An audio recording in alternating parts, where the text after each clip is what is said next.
Hey, Gleb Alexandrov here, and in this tutorial we're gonna come up with a formula for beautiful cinematic lighting for the object shots of any kind. We're gonna start from scratch and then gradually explore all the steps of this formula so it can be applied to a variety of different locations and shots. This formula is extremely versatile.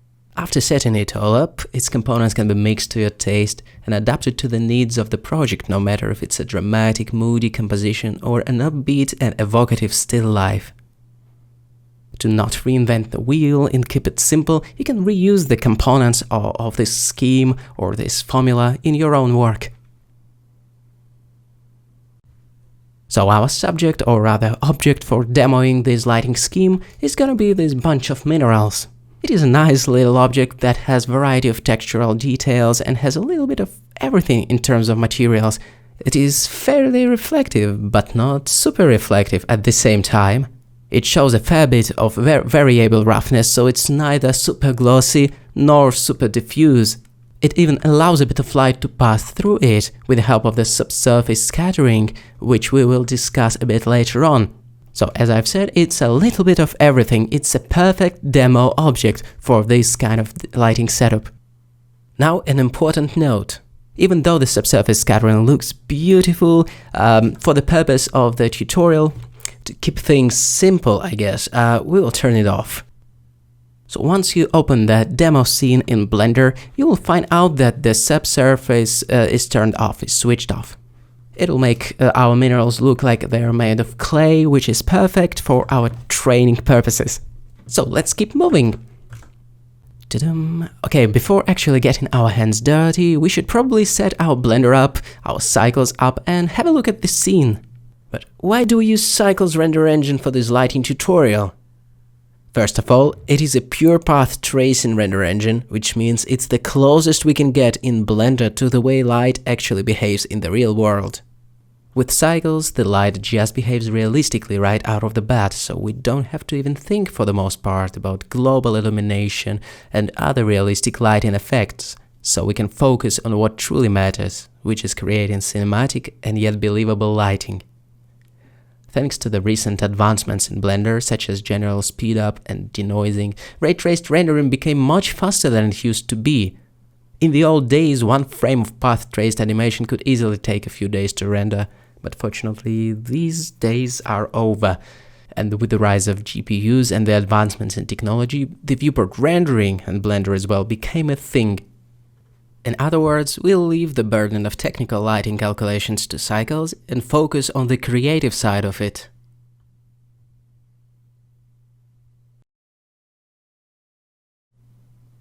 Once you open the demo file, you will see a bunch of minerals arranged on the table, and that's how it should look. But first, let's jump over to Preferences and make sure that within the system settings, we have our GPU visible. We can tell that my render device, which is NVIDIA, the GPU, got recognized. There are different options available for accelerating ray tracing, such as CUDA and optics, with optics being available on NVIDIA GPUs only, and being the fastest option that I know. Then if you own one of the AMD graphics cards, you'll be able to choose the HIP instead. But I'll stick to optics though currently.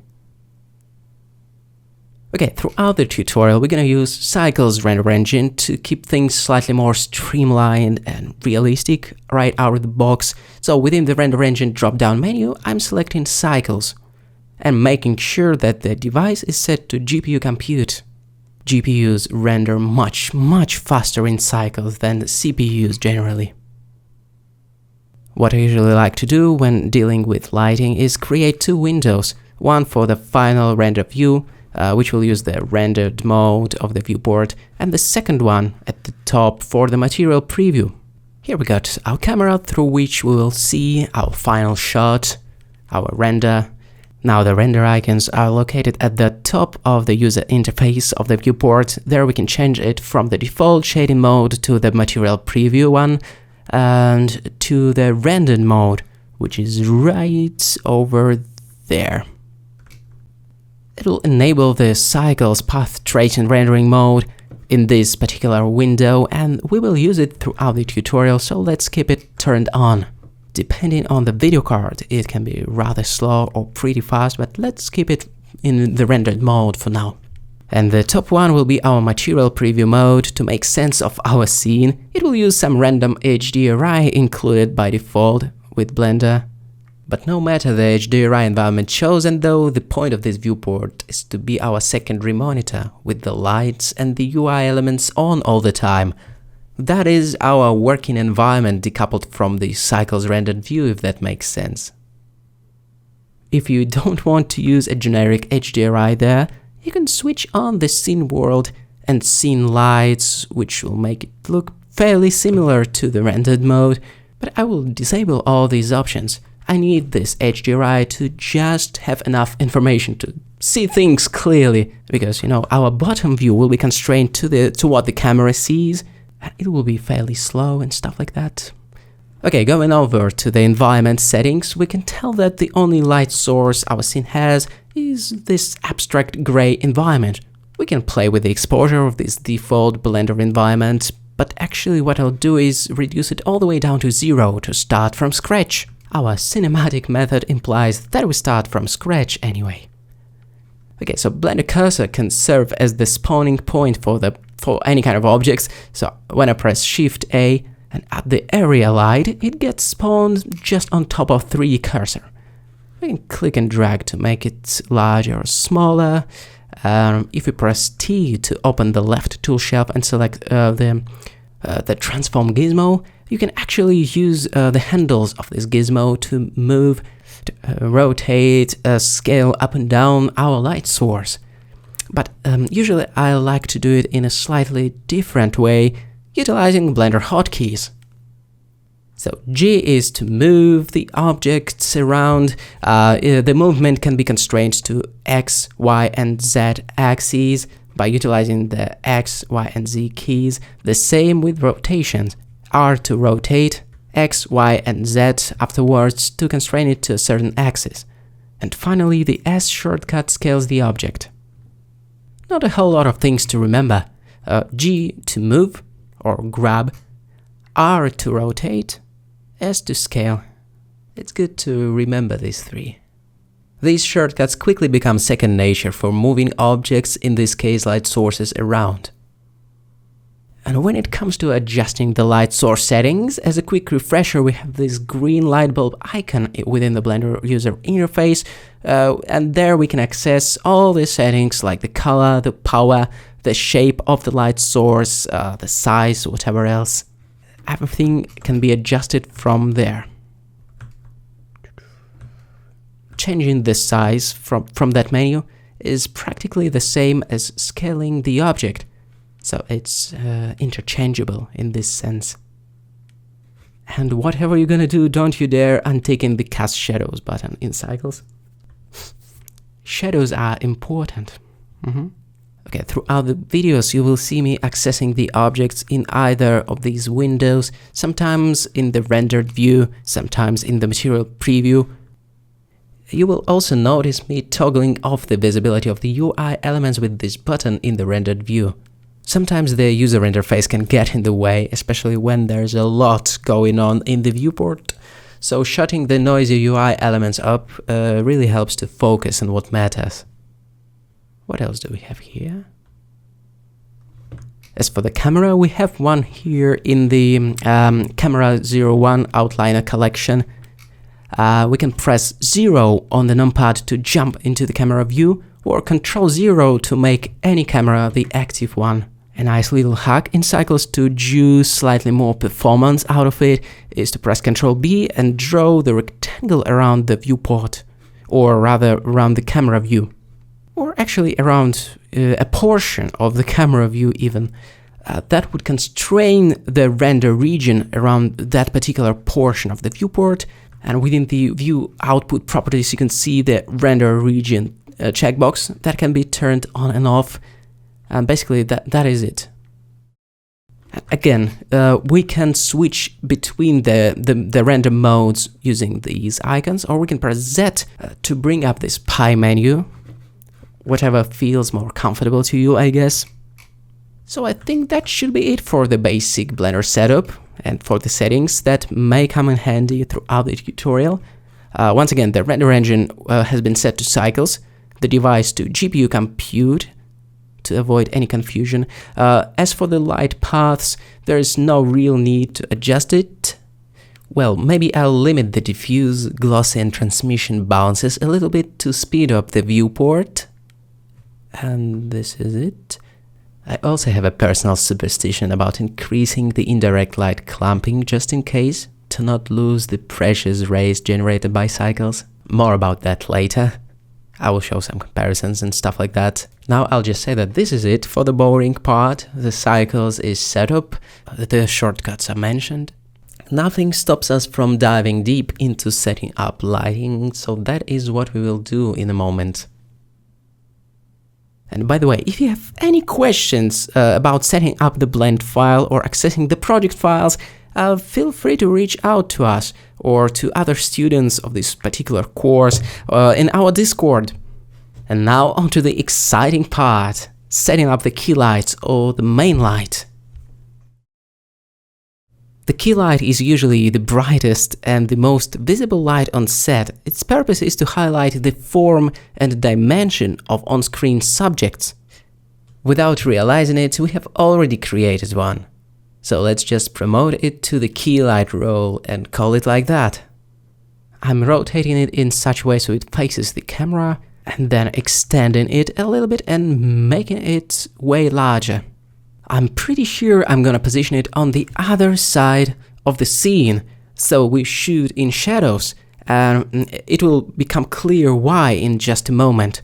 For now, let's leave it there, make it relatively large, and then head over to the light settings menu and adjust its power. Now it's a little bit too weak to pretend to be the key light, so let's give it a boost. Well, it makes sense to talk about brightnesses or light ratios when there's more than one light in the scene, and we will talk about that, but so far I'm just trying to make it sufficiently bright. Now it packs a punch without going over the top in terms of brightness. It's sufficiently bright to serve as our main light. Then the next property that we're gonna adjust is its size, which directly connects to softness. The rule sounds like that: the smaller the light in proportion to the subject, the harder, and vice versa. The bigger the emission surface, the softer. Given the bigger source area, the transition between the light and the shadow becomes less sharp and less pronounced, and that is what we call soft. As usual, why not throw in a visual comparison? Soft light means a gradual transition between light and shadow. Hard light means razor-sharp shadows. But then it's all about the gradient between lit and shaded areas. The gradient that depends on the size of the light source.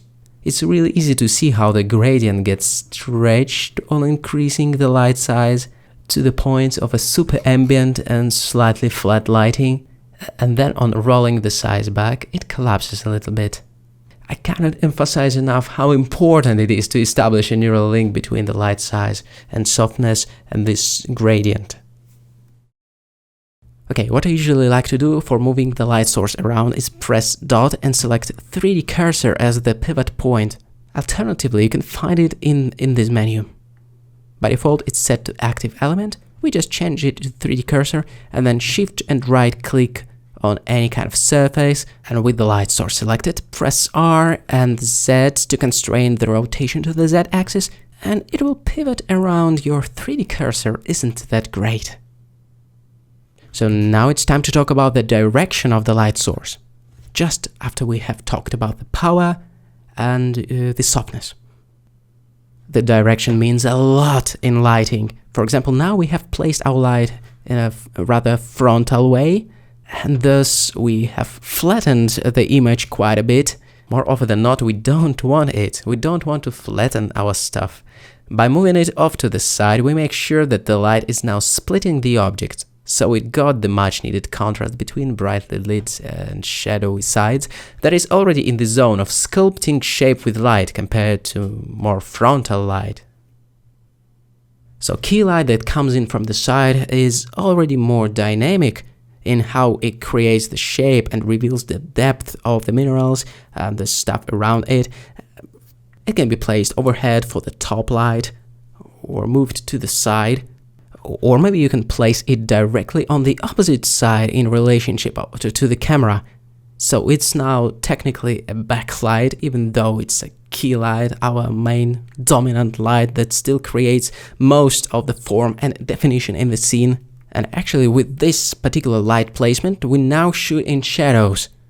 We shoot into shadow side, and that is called upstage lighting or reverse key lighting.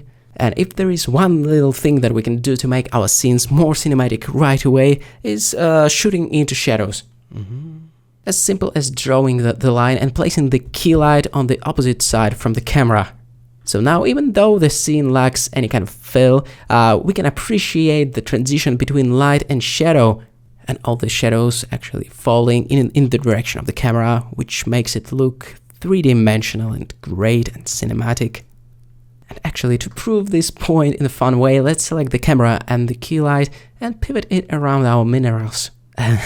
Funny enough, we can tell that by keeping the camera on the opposite side of our key light, we make sure that there is no flattening going on. It becomes hilariously hard to screw it up, right? It still feels pretty three-dimensional due to the key light position.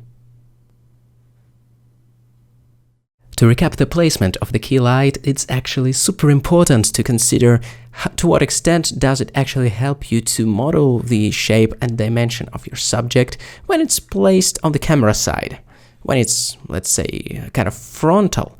Or does it make more sense from the cinematic standpoint to highlight the shape and the object to actually push our key light to the opposite side of the scene? So we shoot into the shadow side, as it makes the light and shadow play much more dynamic.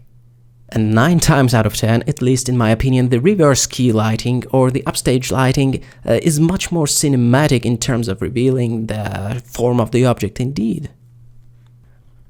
Not to take away anything from the more frontal light projections, but undeniably they are a little bit flat sometimes, and it's good when you need such flatness for whatever purposes.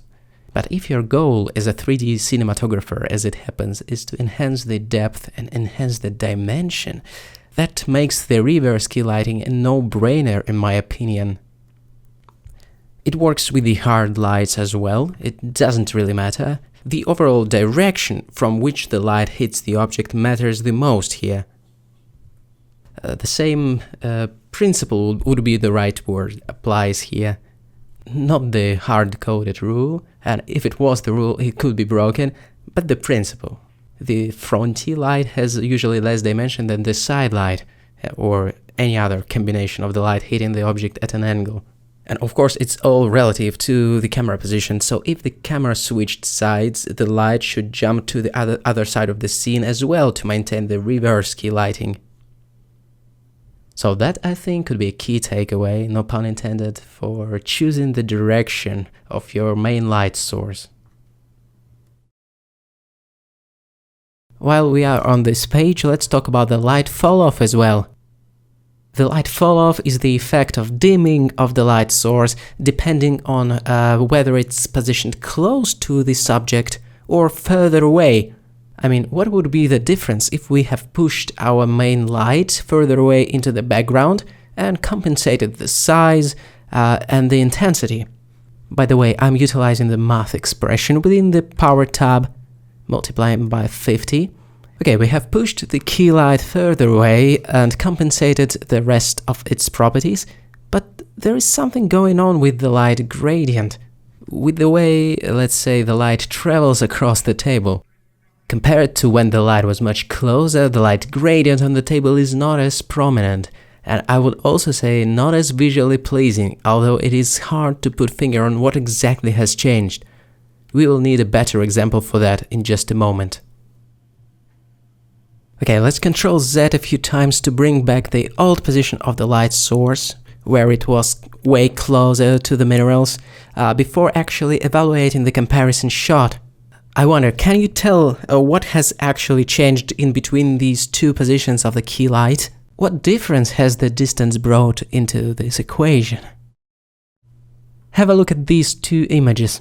In one of these, the light was placed further away, with the power and the size adjusted accordingly, and in the right one, on the contrary, the light was placed as tight as possible to the subject. You know what? Let's have a look at the better example. Because the area light is way closer to the first sphere than to the last one, the first sphere receives more light. It's the effect of more rays hitting its surface, so as a result it's better exposed.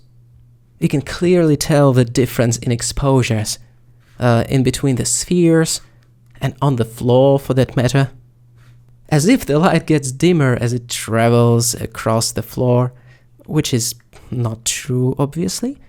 The gradient of light and dark is simply a byproduct of more or less rays hitting a certain portion of the object.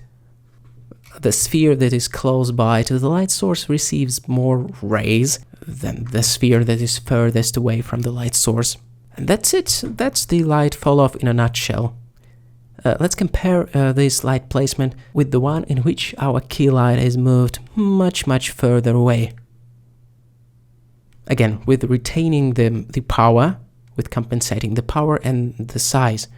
Now the intriguing thing had happened. Look how flat is the lighting across the entirety of our objects and surfaces. There is practically no difference in exposures anymore in between four spheres and in between the near and far points on the floor, as if changing the distance in between the light source and the subject somehow unified the lighting across the scene. It is especially evident when juxtaposed with the first example, where light was essentially very close. So the relative distance in between the light and the subject and the background really matters. So I guess a takeaway tip is this. Keep your light source close if you want to play with the light fall-off effect. Of course, there are a few other properties of the key light that we haven't touched yet. The color temperature and propagation, to name a few. The easiest way to control the color of the light source is obviously to use the RGB color picker. A cinematography analogy would be placing a gel over the light source to make it any color you want. Or let's say using an RGB LED panels. So that was color wheel, the first option that we have. Alternatively, if you are in the mood of dealing with the color temperature directly, you can click the Use Nodes button, and then this dot near the color, and choose Black Body. The Black Body node converts the temperature in kelvins to the RGB data. Basically, this slider controls a type of radiation or light color emitted by a black body or a light source when it's heated to a certain temperature. These temperatures are measured in Kelvin. The hotter the temperature, the more blue the light appears. The temperature of 5200 makes it look like a daylight. 6500 is slightly cooler than that. It's like an overcast daylight. So yeah, basically the higher the temperature, the bluer the color. It is a standard way of dialing in the color of the light source, of balancing the light bulbs in cinema production, you name it. With that being said, to keep things simple, I will remove this node for the time being and rely on our good old color wheel instead. I will dial in the neutral white color with the saturation of 0, or using the RGB model, it should be 1 in both red, green and blue. Okay. The last slider that we haven't explored yet is the beam shape spread. As its name implies, it's a tool for shaping the directionality of light, and it can be imagined as focusing the beam, basically. From the default 180 degrees all the way to 1 degree, which makes it super focused. It is also important to note that it does correlate with the perceived softness of light. The smaller spread value does make the shadows harsher. I think we're good with the default spread value of 180, so I'm gonna control Z it all the way back. And let's imagine if we wanted to control the spread or propagation of the light beam, what else could we do? We could have used some kind of a blocker. just a regular plain object or a box, we could have simply blocked or cut the part of the light rays to better control the propagation. Actually, we will dive deeper into shaping the beam of light later on in the course, in the second chapter, where we will use different kind of blocking techniques, as well as light textures and dappled light techniques. That is a little teaser, so obviously stay tuned. Meanwhile, because we utilize a physically plausible path tracing render engine, such as Cycles, we also automatically add some fill light in addition to our key light, just like it happens in a real-world production. So as we crank up the power of our directional light component, it also affects the power of the bounce. We can tell that the drop shadow part of the minerals isn't pitch black. It's because some part of the light rays got bounced or reflected by the environment.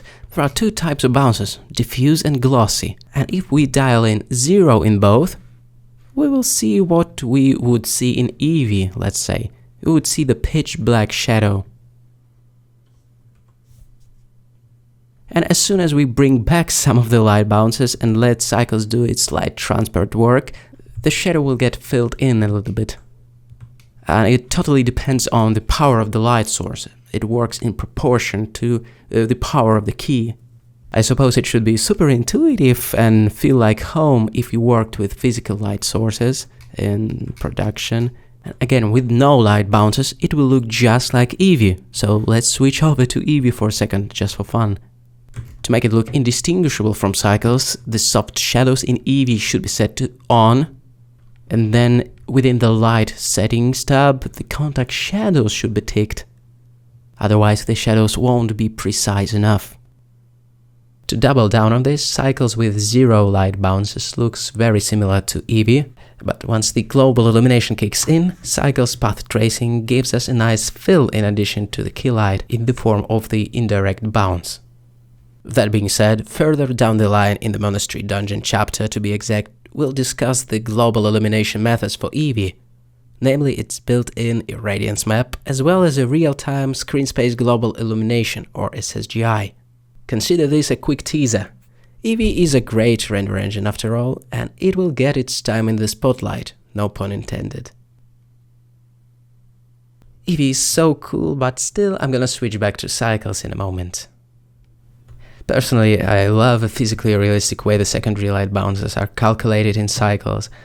It's not that different from manipulating real light sources, and I think it just matches our learned expectation on realistic light transport, the secondary bounces specifically. It is a cool little effect that adds believability to everything, the photons bouncing around the scene and filling in the shadows. Well, not literally, but something like that.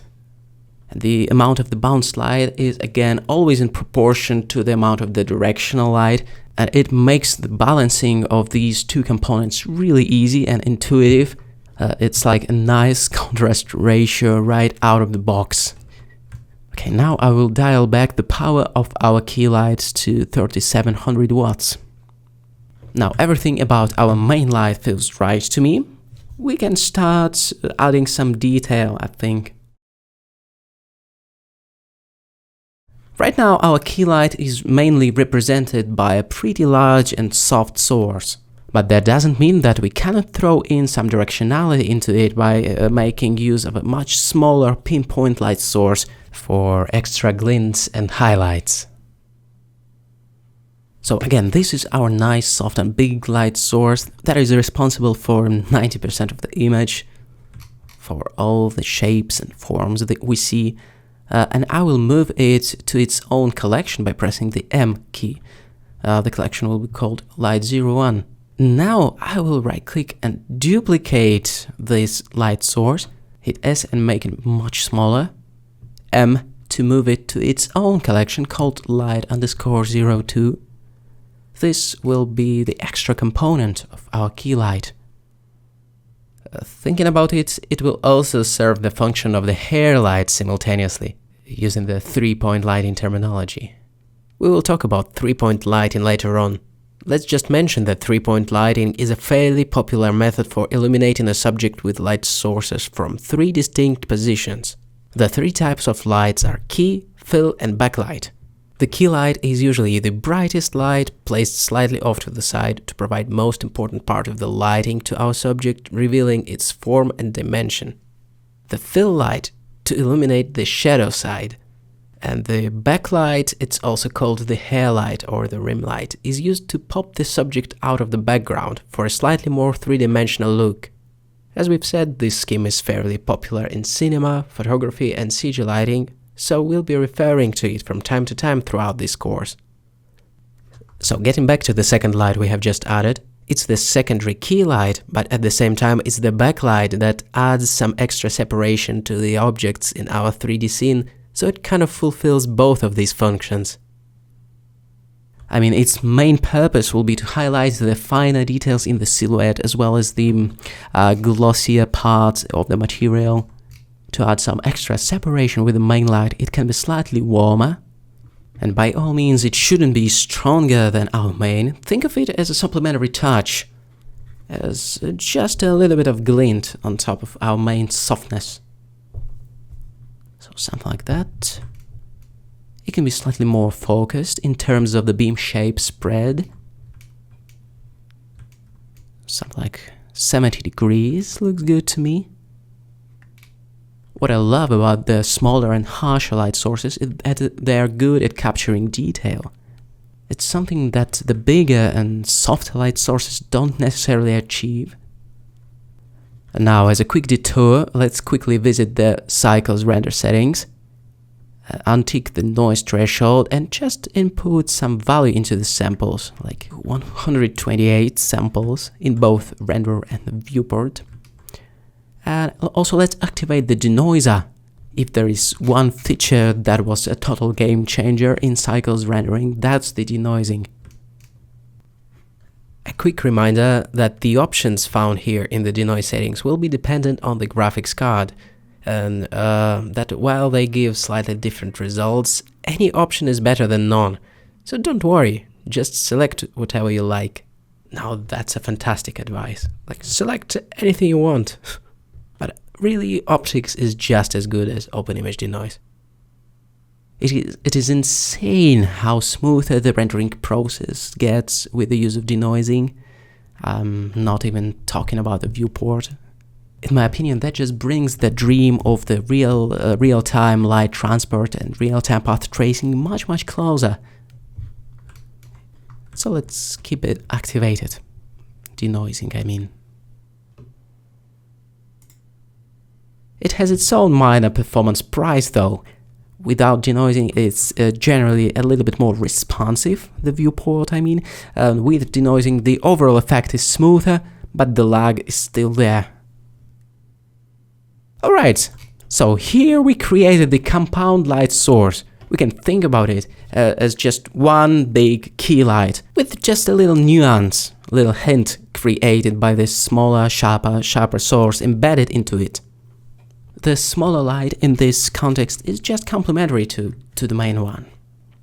I think it's the most productive way of thinking about it. Now here's how we can do quick comparisons to track our progress.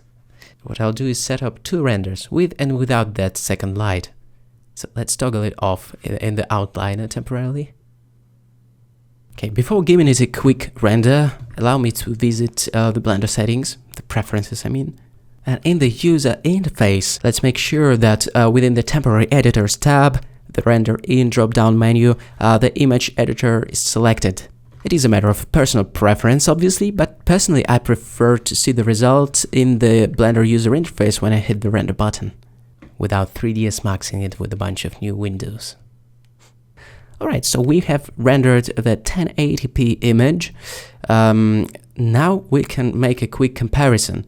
I'm switching to the second slot in the image editor and activating the second light component and hitting F12. That's a nice way of comparing before and after by switching back and forth between the slots. We can do it with using the number keys. 1, 2, 1, 2. See the glossy highlights popped out and being extracted by the secondary light source. Good job. Let's check a quick before and after. This is our extra light added into the mix, so it's worth recapping a few crucial points. First of all, our light hits the object from behind, so to speak. This seemingly innocent creative choice makes all the shadows fall in our direction, so effectively we now shoot into shadows. In other words, the camera is always standing on the shadow side. This is called the reverse key lighting or the upstage lighting. The other thing definitely worth mentioning is that our light source is brought in very close to the subject, to the scene, and so we can marvel at the light fall-off effect. That is, simply put, aesthetically pleasing.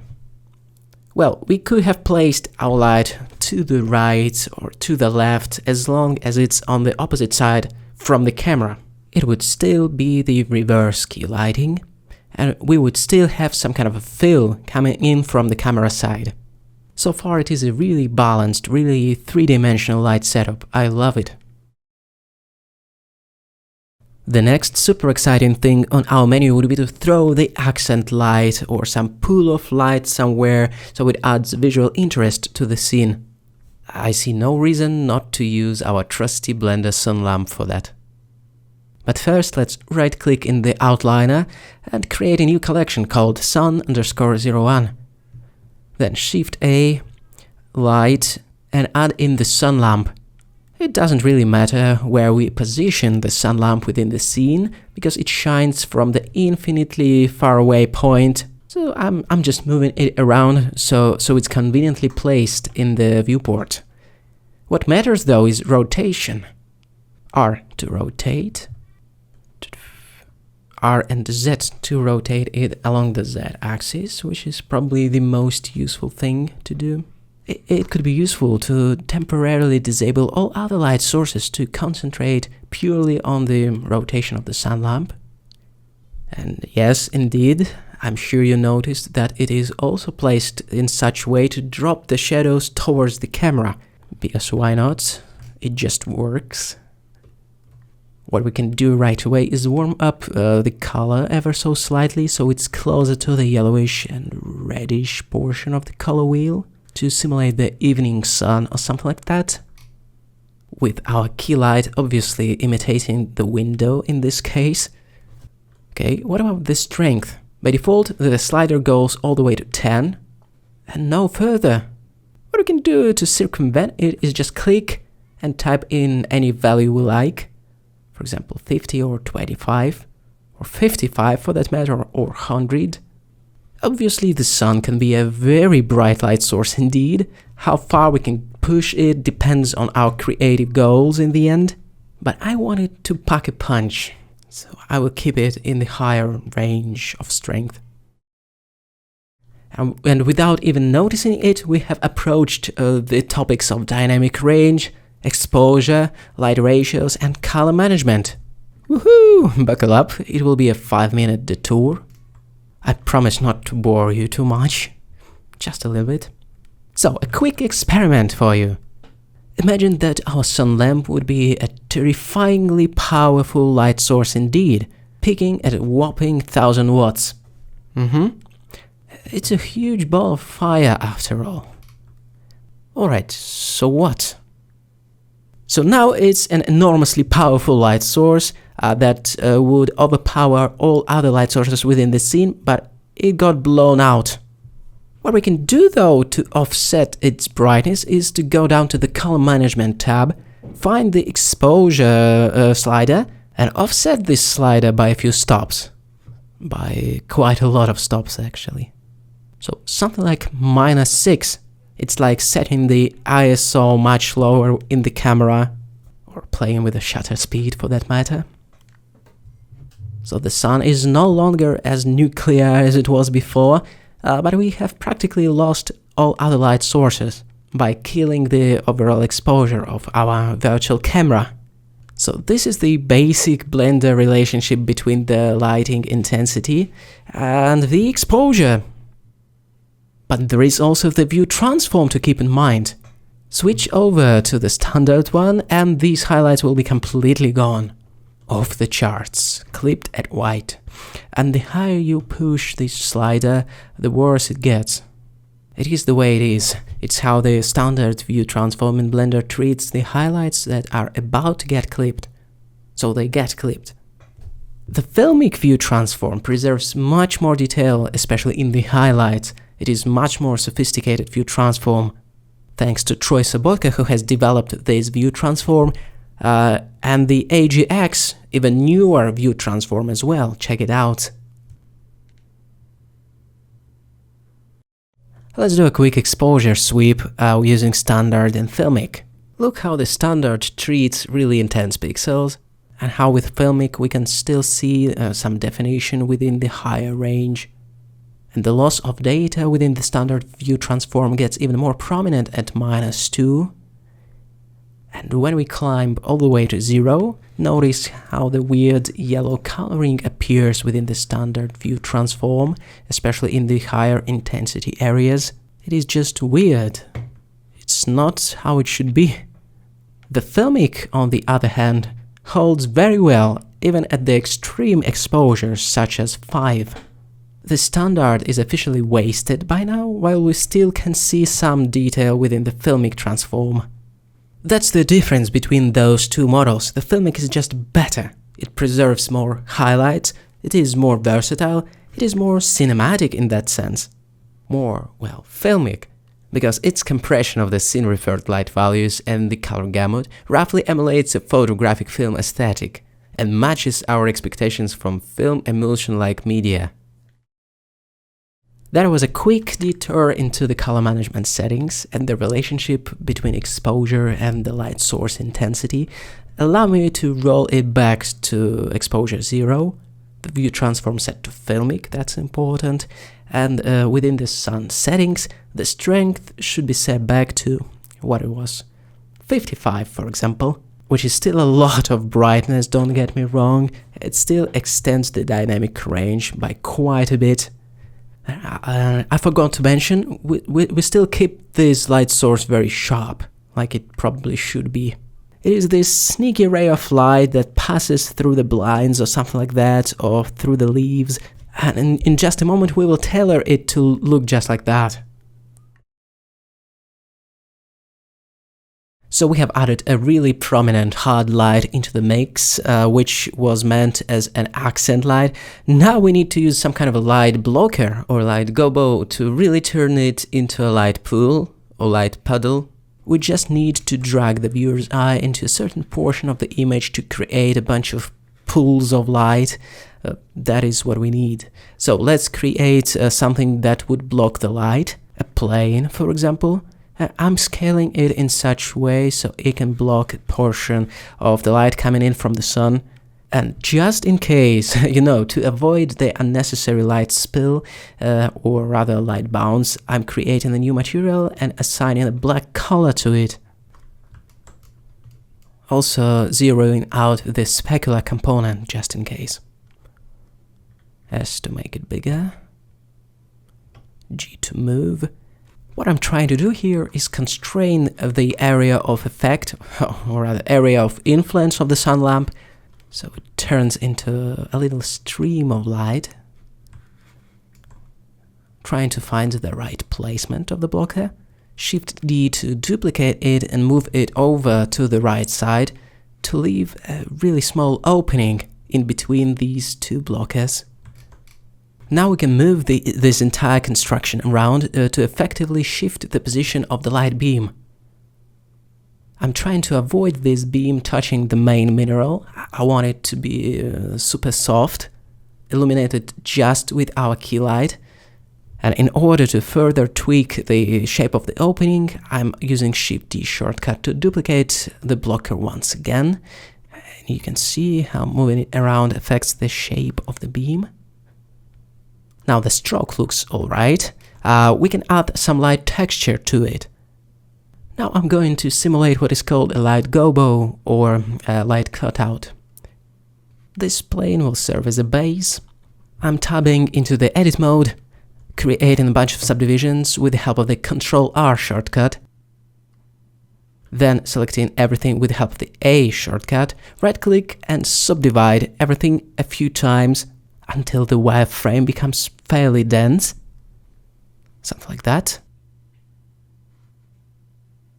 Control space to escape from the full screen mode, and then head over to the modifiers tab and select the decimate modifier. I'm going to use a fairly obscure way of rotating the geometry, so I'm selecting the unsubdivide mode and upping the iterations to 1. Now we can see that the geometry got rotated by 45 degrees, I believe. Yeah, 45 degrees, right? Now it's just a matter of throwing in the wireframe modifier and adjusting its thickness. We have effectively created the light gobo, and we can play with the light texture by adjusting the size of it. It's not super intuitive, but we can also control the harshness of the shadows by moving this object closer or further away from the light. Or I should have said closer or further away in relationship to our subject. Aside from purely aesthetic function of breaking up the light beam, this light gobo serves the purpose of hinting at the environment. Is it some decorative part of the blinds that is throwing such shadow? It tells something about the environment itself. I'm placing these objects into the sun blockers collection, just to keep things organized. And so this is our accent light, a stroke of compositional interest and a puddle of light at a higher intensity. There was nice and soft window somewhere, now there is a sunbeam striking through. Awesome! Generally speaking, one of the functions of lighting is to tell more about the setting, about the environment. The lighting choices you make help to hint at the environment properties and to ground your set into some kind of an ambient narrative. Such details as the light beam scattered through the leaves and hitting the table, the window shades, the color temperature even, all of those hints help to motivate our lighting setup and to ground it, even though we don't see the environment directly.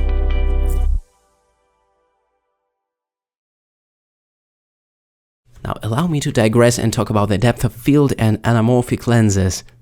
For me, the way the light gets distorted and scattered while passing through our virtual lens is an integral part of the whole lighting setup, and it's definitely an important part of our cinematography. So let's get into the camera settings while having the camera selected and activate the depth of field. Right away we can see that our camera focused on a certain point, and we can shift this point with the help of the distance slider. It works just like the focus ring on the lens. It works in a really physically plausible way because that's a path tracing render engine. And to not guess the distance, it's always easier to have a focus object somewhere in the scene, like this empty object here. The easy way to place one is to shift and right click to place a 3D cursor somewhere, then shift A and spawn an empty object. But I'll get rid of it because we already have one. Let's use it. It's called focus. So I'm clicking on the camera border to select it. Then down within the depth of field settings, I'm clicking on the eyedropper and selecting our focus empty. As for the lens aperture settings, we have the f-stop parameter that controls how closed or open is our aperture. The higher values produce the extended depth of field, very wide depth of field, and on the contrary, the lower values like 2.8 or even lower like 1.4 produce a very narrow depth of field, where a tiny portion of 3D depth is in focus and everything else is devoured by a creamy bokeh. We can fine-tune the bokeh shape by adjusting the number of the aperture blades. We will see the effect in just a moment. And also adjusting the anamorphic ratio, where 1 is a perfectly spherical lens and 2 is a lens with an anamorphic squeeze. I'm gonna go with 1.6 for a balanced, slightly anamorphic look. The way that the anamorphic lenses work, aside from squeezing the out of focus elements, is that it leads to a widescreen aspect ratio, like 2.5 to 1, like 1920 by 816 pixels. Let's run a quick comparison now. Here is a perfectly spherical lens with the aperture ratio of 0 and the 8 blades aperture. Here we've bumped the aperture ratio to 2, meaning an anamorphic lens. it's still got a retro 8 blades aperture look. If it's an anamorphic lens, it should probably have a widescreen aspect ratio, to keep it historically accurate. And this pairing of the lens and the aspect ratio just looks cinematic. And finally, it should probably feature an anamorphic flare, but we won't go that direction yet.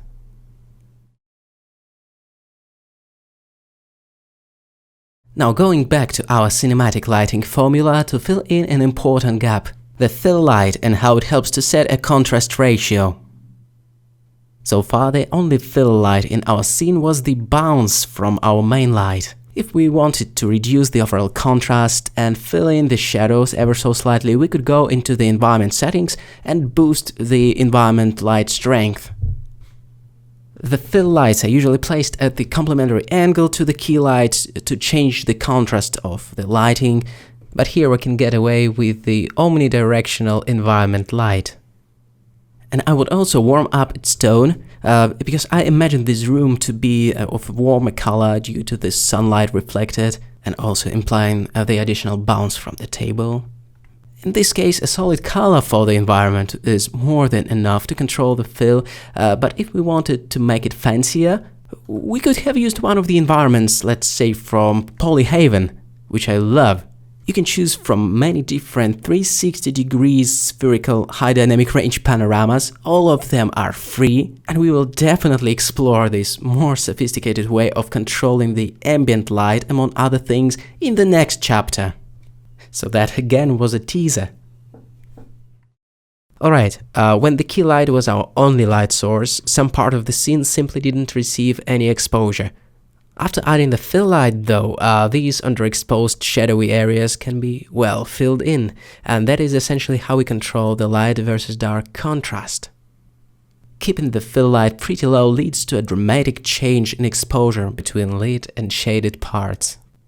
Something like 10:1 or 15:1. Such dramatic contrast between key and fill is called low-key lighting. On the other end of the spectrum, the fill light can become so strong that it can virtually eliminate all the shadows, or at least achieve much lower contrast ratios, something like 2:1. That's called the high-key lighting. So ultimately, it is all about increasing or decreasing the contrast ratio for the chiaroscuro contrasty look, or on the other hand, for the high-key low contrast look, or any number of stops in between. You decide. My take on the balance between key and fill in this case is to aim for a medium contrast, maybe leaning towards the dramatic side of the spectrum, slightly towards low-key look.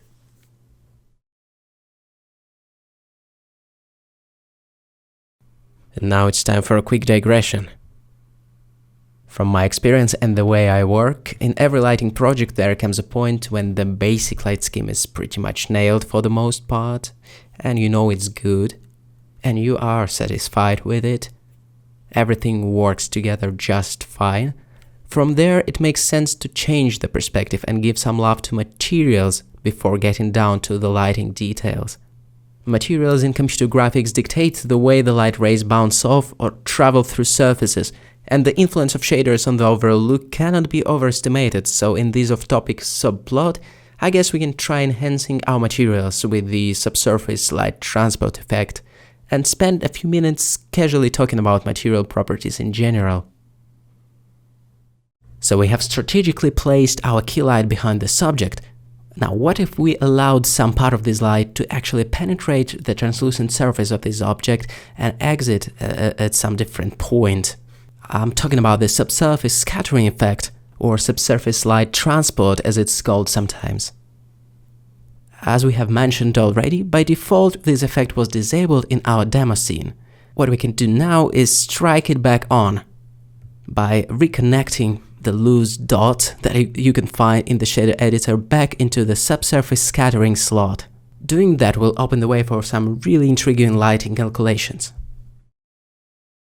What we need to do is select our main mineral and open the shader editor in the top window. You can press Shift F3 if you want to do it via shortcut.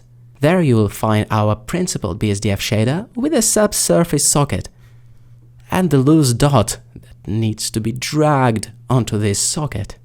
Subsurface scattering simulates semi-translucent objects in which light rays enter, bounce around, then exit in a different place. Aside from the subsurface slider that controls the amount of the effect, there is the subsurface radius drop-down menu where you can control the coloring or the tint of the effect. There are 3 channels there, red, green and blue, and you can tweak each one separately. For example, you can tweak the red one to increase or decrease the amount of red light scattered around. So yeah, basically that's how you give this mineral a sapphire, ruby or whatever else tint. Aside from the subsurface radius, there is one more parameter that allows us to tint the subsurface scattering effect, which is subsurface color. But I find it slightly hard to achieve really saturated colors. It's a little bit unpredictable, so that's why I resorted to use the subsurface radius instead. Now let's quickly explore the nodes that would go into the subsurface slot. I'm going to Ctrl-Shift to preview this node alone. And basically there is the color ramp that receives the original diffuse texture, then makes it black and white and adjusts the contrast of it. The brighter the color, the more scattering and vice versa. Now Ctrl-Shift back onto the principled BSDF.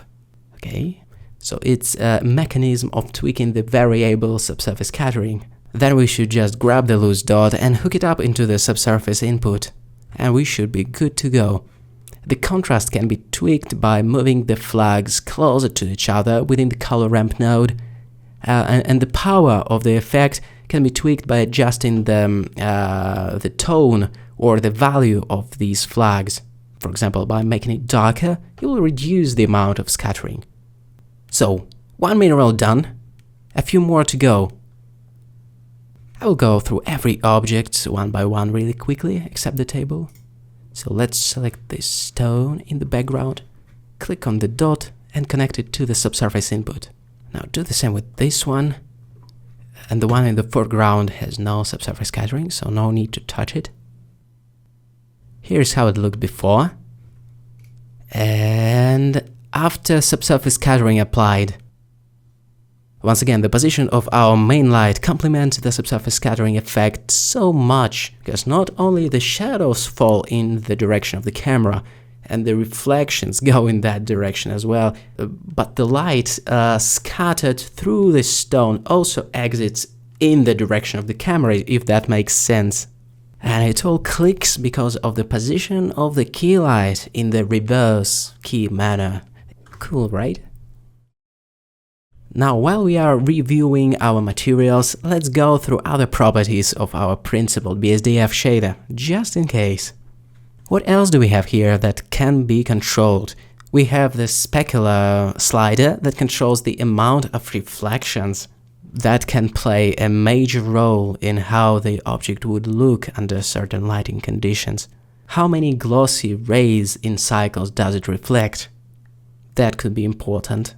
And the other really crucial thing is how glossy is it, or how diffuse is it on the other end of the spectrum. We have yet another color ramp here for controlling the glossiness or roughness, which is the same thing but inverted. You can play with the position of the flags to make the certain portions of the object look wet, for example. Let's disconnect this texture from the roughness input for a second.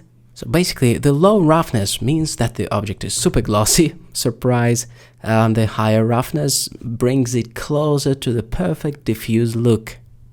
With the color ramp implemented, we achieve a so-called variable roughness, meaning that the certain portions of the object reflect the light in a more glossy manner, while the other are way more dull. The details like that may not seem like a big deal, but what is lighting in 3D if it's not interactions between the emissive surfaces and the materials, basically? So here comes the variable roughness color ramp. Ctrl-Shift to preview. Dark means glossy or even mirror-like if it's black. Bright means rough and diffuse. And then control the contrast via the flags within the color ramp.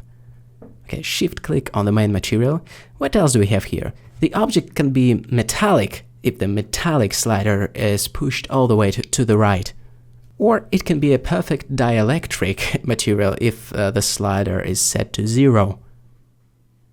Lastly, if you feel like turning this object into a diamond, feel free to experiment with the transmission slider that controls the object translucency, how much light passes through the object.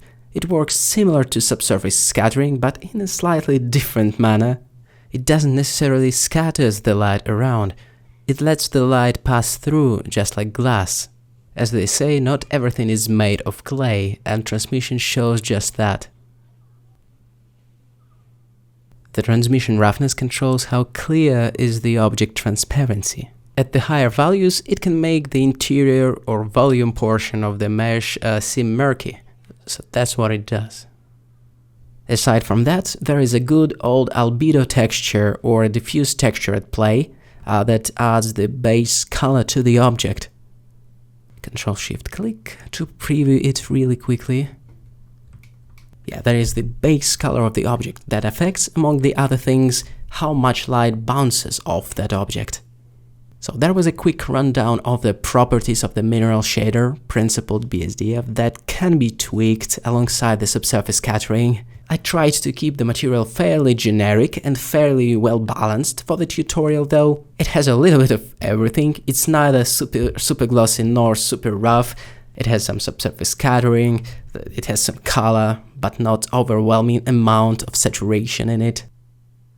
So that was a quick digression to bring the material and lighting interaction to the foreground for a second. That is important for 3D lighting. Now with that in mind, and with the added beauty of subsurface scattering, letting some light bounce around the object, let us return to our cinematic lighting setup and keep upgrading it. The next box in our cinematic lighting checklist is adding atmospheric haze. Haze is a really powerful tool that cinematographers use in movies to tame the dynamic range, to soften up the contrast, to make the light beams visible alongside other things. In order to haze this environment, first thing that we need to do is obviously add a new collection, name it fog_01, and then we'll need some kind of a box, a container. I'm gonna add a cube, scale it up so it encompasses all the objects within the scene. It's a shame it blocks the view entirely, so I'm gonna jump into the Object Properties menu, and in the Display drop-down, select Bounds. Then it's a matter of setting up a new material, which will actually be the volume material. Let's get into the shader editor first, then delete the default principled BSDF, go Shift-A, shader, and add the principled volume shader. Plug it right here all the way, and lower the density considerably. We just need to fill our room up with haze ever so slightly, so I think the density could be pretty low, something like 0.1 or 0.05 even. I'm just looking for this kind of ethereal glow rather than the Silent Hill fog. Okay, the anisotropy value controls the scattering of the volume material. It is pretty hard to put in words. We'll have a look at a few examples later on. Let's crank up the density all the way to 0.2 to make the anisotropy effect visible. Thinking about it, I would put it like that, and I'm not sure how precise is this explanation of anisotropy and what's actually going on, but I feel that the higher anisotropy values kind of shift the scattering of the volume shader towards the light source. Let's say at 0 it's a totally uniform scattering, and at 0.75 and higher we start to see how it shifts towards our area light here. And at the negative values, it kind of moves it away from the light source. I know this explanation may sound a little bit murky.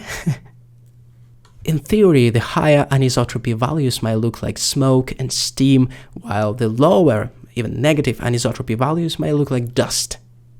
The best way to know it is to play with it yourself, I guess. I'm setting the density back to 0.05, or even lower than that. Yeah, I think that looks good.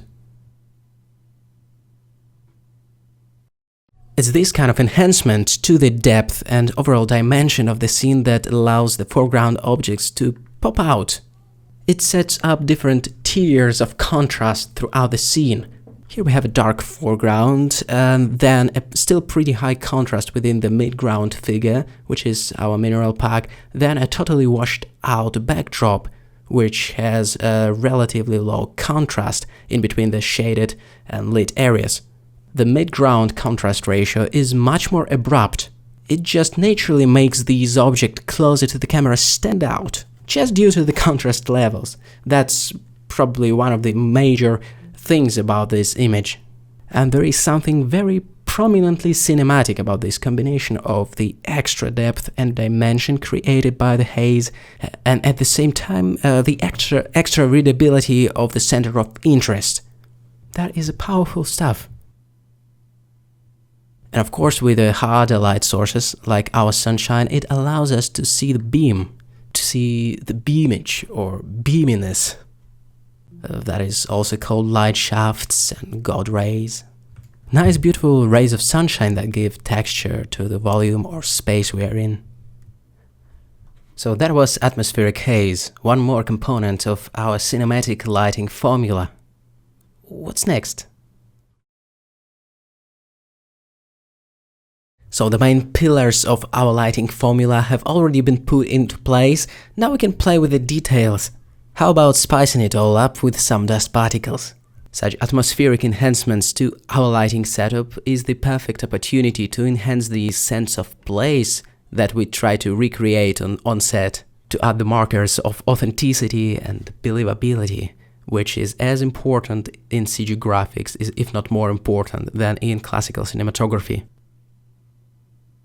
Before we pepper up our beautiful sunbeams with dust, I think I'll toggle off the visibility of the fog layer to make it slightly more performant in terms of viewport speed. So I've added a new collection called Dust. Now I'm going to teleport to one of the project files included with the course, namely the blend file with the dust effect. Here we can see a classical dust imitation technique implemented, a particle texture applied to material transparency. What we can do without diving deep into its material settings is just select the plane. It is a one polygon plane indeed.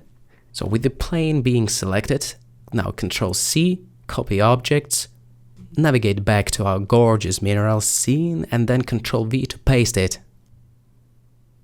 Now, if everything went right, the transparency should show up in both the material preview and rendered modes. What I'll try to do with this fake particle sprite now is put it in such way so it falls right into focus, so the viewer can technically appreciate the intricacies of this thing. For the convenience's sake, I have switched temporarily to the material preview mode to work in real time, and so it feels like it should be in focus now. As for the shader, it's nothing more than the alpha texture applied to a plane, really, and some neutral colored emission that probably shouldn't go over the top. It is meant as a fairly subtle effect to sell the sunshine that passes through the particles, passing through the air. Like every other such effect, it shouldn't jump straight in our faces. It should be used in a minimal way. I think what I'll do is turn down the emission strength considerably, so it's barely visible but still visible, you know what I mean? And I will also infuse some pitchiness into the emission tint to make it look like it's illuminated by our sun lamp indeed, which has this warmer property to its color. I think it's still a little bit too crude. I will reduce the emission strength furthermore. Now it looks to me like it could help us indeed to sell the effect of the sunbeams passing through the denser air. That's good. Maybe we can press Shift-D a few times to create a few layers of dust to make it more three-dimensional. Let's say one placed in the backdrop and the other one barely touching the lens, so we see the nice out-of-focus circles of bokeh. Cool. So Shift-D again. That is the third dust plane that we have created. I wonder, can you see these blurred highlights that look almost like the lens dirt? I think the aberrations like that is such a nice touch, both in terms of selling the atmosphere and just for its aesthetic pleasure. It reminds me of real photography, where you capture such things even if you don't want it. Sometimes it just happens naturally. And we have to simulate it all from scratch. It is not fair, not fair. And to remove the anamorphic squeeze, feel free to reset the aperture ratio to 1. But personally, I adore the horizontal squeeze effect of the out-of-focus elements. It gives away the cinematic vibe by association with the real anamorphic lenses. It's just beautiful, I think. So let's keep it anamorphic and turn back the fog layer on while we are on it. It is fair to say that one of the functions of lighting is to enhance this sense of place, to help sell the location's believability by adding those small and not so small details. Unfortunately for us 3D lighting gaffers, there is a performance cost associated with stacking layers on top of layers on top of layers. The more volumetric we go in terms of adding fog and the more transparency layers we stack, the harder it becomes for Cycles to render. So if you feel that at this point your computer started struggling with it, feel free to toggle some layers off temporarily. For example, the haze layer. Then, when needed, you'll toggle it back on just for a second, have a look, toggle it back off until the final render, where you enable all bells and whistles. Probably the last enhancement on our bucket list of cinematic lighting enhancements for today is lens flares. The lens flare occurs when the hard light bounces around the lens barrel. It is considered by some cinematographers as a mistake even, and others adore it. For us CG makers, it's a nice way to balance out the image so it doesn't feel overly sharp, not to mention that it unifies the composition together and adds that authenticity and grittiness to the image, the kind of grittiness that helps to ground our CG lighting elements in some photographic truth. We will explore the technique that doesn't involve any third-party add-ons for Blender, but that being said, there are some awesome lens flares add-ons that you can find on Blender Market that may help you to recreate this beautiful optical light aberration within the lens. So the paid add-on path is definitely worth considering if you want to have access to the ready-made presets and stuff like that. And meanwhile, we will simulate this awesome photographic phenomenon using the vanilla Blender tools. Without a further delay, I'm gonna navigate to one of the project files, one of the blend files with a lens flare effect. And in just a moment, I will copy-paste it into our mineral scene, and it will probably look gorgeous right out of the box. But first, let's see how the shader is set up. Here's a trick for achieving the non-occluding additive effects such as flame or lens flares for that matter. What we do is add two shaders together, like the emission and transparent BSDFs here, using the Add Shade node in Cycles. This makes the material look like pure emission without actually occluding anything. Right, so Ctrl-C, copy objects, then jumping right back into our scene.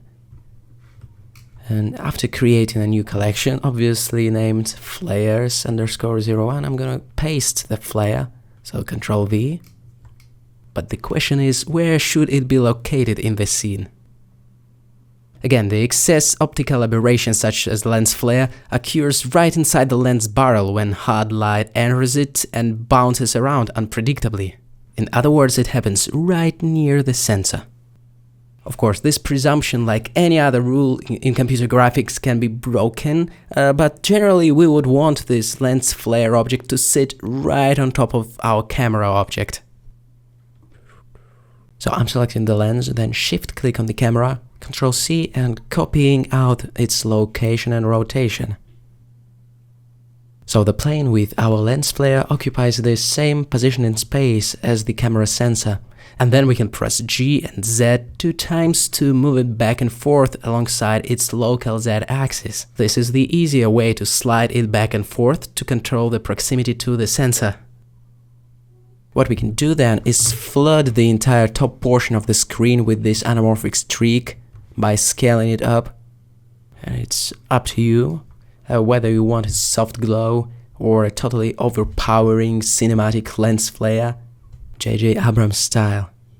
Well, some cinematographers and 3D artists for that matter like to keep the picture as pristine and digital and clinical as possible without mistakes or artifacts like lens flares, but chances are maybe you are from the other camp Alright, because I want to give it a certain tint, I'm adding the mix node in between the lens flare texture and the emission shader. And what I'm doing here is multiplying the lens flare texture by this orangey color. Or if you wish, so you can you can make it a classic blue anamorphic sci-fi streak. Personally, I don't want to mess with the warmer color palette of this image. So I will probably keep it yellowish, orangish. I think this optical aberration really helps to unify the lighting in our scene somehow. It not only tames the contrast and brings all colors together a little bit, it also, how should I put it, helps us to tap into the photographic truth behind the image formation. The gorgeous light flood artifact is not only aesthetically pleasing, at least in my opinion, it also connotes the real construction of the lens elements, you know, that there are some sophisticated lens elements stacked into layers, letting the light bounce around it. This suggestion alone that there are a bigger picture at play adds a much needed depth into our CG lighting formula, and the presence of such layers of depth is just cinematic. Alright, awesome, so that was the last minute addition to our bucket list of cinematic lighting techniques for rendering any kind of still lifes and object shots. Now it's time to go through the render settings, render this thing out, and then recap the steps that we have taken throughout this tutorial. I hope it was a lot of fun rather than frustration to use this Cycles path tracing right within the viewport. There is definitely a performance gradient depending on the GPU. Anyway, denoising should help with lowering the render times greatly, so we have the denoising turned on. And as for the light bounces, I think for the final render we can crank it up ever so slightly. It will make a minor visual difference, if any, but anyway, we can do it. Then, as a precaution to not lose the precious ray traced lighting details, I usually increase the indirect light clamping amount. This is my kind of personal superstition in Cycles, because the default value of 10 more often than not is no different than 50 or 100. The indirect light intensities or values pretty rarely go above the threshold of 10 anyway, so nothing really gets clamped. But if it was, it would look like that. See? Probably that's why I feel that typing in 50 there is safer. 0 completely removes the limit, so feel free to go with 0 instead, if you feel like it. Filter glossy at its default value. What else do we have here worth talking about? The number of samples for the final render can obviously be slightly more ambitious. 256. Currently the resolution is set to 1912 to 816 pixels wide. The percentage field can be used to decrease or increase this amount. I think we should be good to go. We can hit this render button. Oh yes. We will wrap it up here and have a look at the compositor and where we can take this lighting setup in the next tutorial. It'll be all about taking the scene-referred lighting information that we are rendering out currently and passing it over to the Blender compositor, adding post-processing to it, maybe color grading it a bit, to extend our cinematic lighting workflow into the post-processing zone ever so slightly. And now let's do a quick recap. As a method, we have chosen to build our lighting formula from scratch, from darkness. Then right away we have placed a pretty big and soft light very close to our scene on the opposite side from where our camera stands, to make sure that we shoot into shadows. This placement of the key light is sometimes called the reverse key light or upstage lighting in cinematography. Not stopping there, we have enhanced our bigger and softer main light with the help of the smaller pinpoint light source to help bring out the fine details. The glints and highlights said thank you. Then, caring about the cinematic vibes, we accommodated the narrow depth of field and the anamorphic widescreen aspect ratio. The next step was to allow the much hotter and harder light streak to hit our scene to create the pool of visual interest and to hint at the possible environment.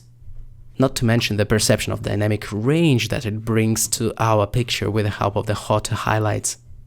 And I wonder if you agree, it helps to motivate everything. It just makes us feel the window and the weather behind it even. The next logical step after setting up the key light was to control the amount of fill in the shadows, to ultimately control the contrast ratio, and to be able to choose between the low key and the high key look, and all the variations in between. After we got the light basics right, we happily digressed into material enhancements, namely by introducing some subsurface scattering and allowing the light rays from the sun and from the key light to actually go through the translucent surface of the minerals and exit on the other side for a nice light rub effect, which by happy accident complemented our original reverse key light scheme very nicely indeed. Then we fired our haze machine to achieve a cinematic separation of objects, to make the foreground objects pop, and just to give texture to the volume or space we were shooting in. It naturally and very fortunately set the planes apart in terms of contrast ratios in between the background and midground and foreground objects. And then to crank it to 11, we made sure that our sunbeams actually catch some dust particles as well, including the beautiful foreground bokeh elements elongated by the use of the anamorphic squeeze. All because we care about this sense of place. And lastly, we shamelessly blasted it with the lens flare artifact, which helped to unify the colors and bring in some photographic truth into it. So this is it for the first chapter of the cinematic lighting course that you are watching right now. My name is Gleb Alexandrov, thank you for watching and see you in the next video.